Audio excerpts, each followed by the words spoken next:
이료서울 1387호가 발행되었습니다.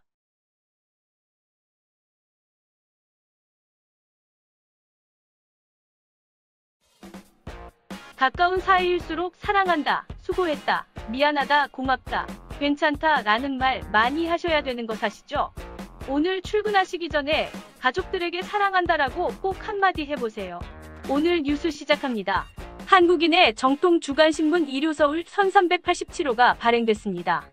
첫 번째 이슈는 부동산 난맥상의 성난 민심과 대통령 지지율 40% 위기 가능성에 대해 이료서울에서 심층 취재하였습니다. 문재인 대통령은 온갖 작제에도 최소한 40%대 중후반대를 유지했던 국정수행 지지율이 지속적으로 하락하면서 40%대 초반에서 벗어나지 못하고 있습니다. 지난 대선 득표율 41%대와 거의 유사한 수준입니다. 정치권 일각에서는 청와대가 반전의 모멘텀을 만들어내지 못할 경우 지지율 또한 40% 미만으로 추락하면서 레임덕 초입에 진입하지 않겠느냐는 성급한 전망마저 나오고 있습니다. 문재인 대통령의 열혈 지지층마저 현 정부의 부동산 난맥상 등으로 실망해 지지를 철회할 수도 있다는 분석이며, 이에 대통령 지지율 40% 위기 가능성에 관해 김준석 언론인이 심층 취재하였습니다. 두 번째 이슈는 정치구단 박지원 국정원장 취임으로 정치권에서는 국가정보원에 대해 변화 아닌 변화를 읽은 모양새입니다. 박지원 국정원장이 임명된 지 150일 만에 회의석상에서부터 분위기가 바뀌었다는 후문입니다. 그 변화가 국정원의 기존 관행을 깨고 있는 듯하지만 정작 보안을 해칠 수도 있음을 유의해야 함에도 불구하고 현역인 박지원 원장은 순수 정치인 출신으로 이번 국정원장 임명 이후 그동안 관성대로 해오던 자신의 경로 노출로 인해 아직도 정치인 습성을 못 버렸냐는 비판에 시달린 바 있습니다.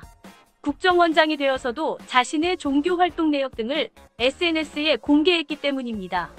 국정원의 달라진 풍경, 임기 초부터 자질 논란과 우려가 끊이지 않는 이유에 관해 이료서울 조주영 기자가 취재하였습니다.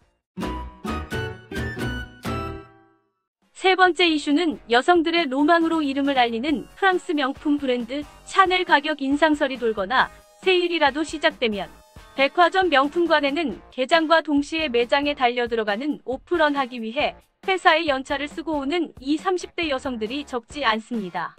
이런 샤넬은 2019년부터 광고 속에서 주도적인 여성상을 그리는 등 젊은 여성층을 타깃 삼아 마케팅을 시작했습니다. 전통적인 성별 고정관념이 적은 Z세대의 젠더리스 바람에 탑승하겠다는 의도로 보여집니다.